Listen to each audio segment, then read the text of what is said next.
তৃণমূলের নজরে চা বাগিচা। বিধানসভার ভোটের আগে নজরে চা বাগানের বুথ। ডুয়ার্সের 8টি বিধানসভায় প্রচার তৃণমূলের। চা শ্রমিকদের পিএফ বঞ্চনাকে হাতিয়ার করছে তৃণমূল। কেন্দ্রের বিরুদ্ধে বঞ্চনাকে অস্ত্র করে পথে শাসক দল।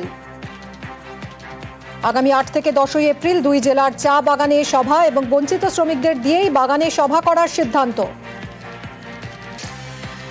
8 এপ্রিল উত্তরবঙ্গের 2 প্রান্ত থেকে পদযাত্রা। আলিপুরদুয়ারের সংকোষ থেকে পদযাত্রায় তৃণমূল।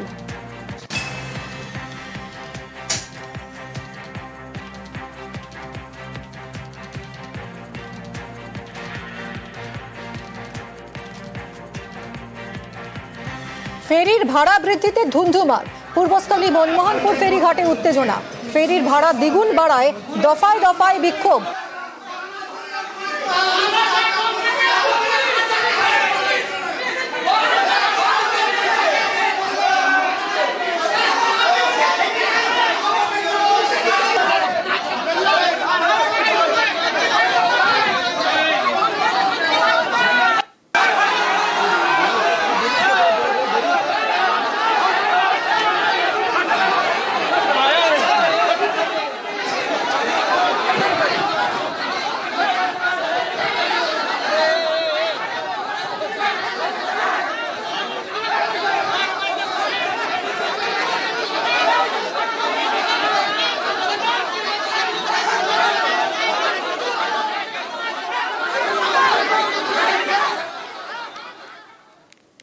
আমি তো হয়তো দিলাম 5টা লোক, আরো তো পারে 200 লোক আছে।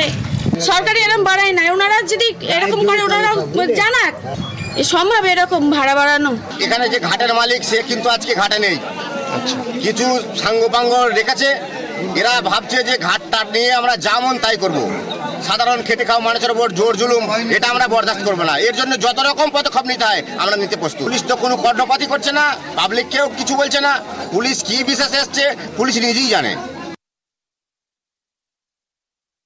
পূর্ব বর্ধমান জেলা পরিষদের পক্ষ থেকে এই ভাড়াটা গত 1 ফেব্রুয়ারি থেকে ভাড়াটা বেড়েছে, কিন্তু কিছু সমস্যার কারণে, যেমন মাধ্যমিক উচ্চ মাধ্যমিক পরীক্ষা ছিল, যার কারণে আমরা ভাড়া নিতে পারিনি।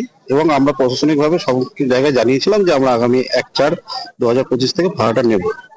সেই মোতাবেক আমরা আজকে ভাড়াটা শুরু করি এবং ওপারে কিছু মানুষজন গ্রামবাসীরা এসে আন্দোলন করে এবং আন্দোলন করার পর দেখতে পাচ্ছি যে প্রচন্ড পরিমাণে ওরা ভাঙচুর করেছে। খুব পরিষেবা বন্ধ আছে, ওনারা বন্ধ করে রেখে দিয়েছে।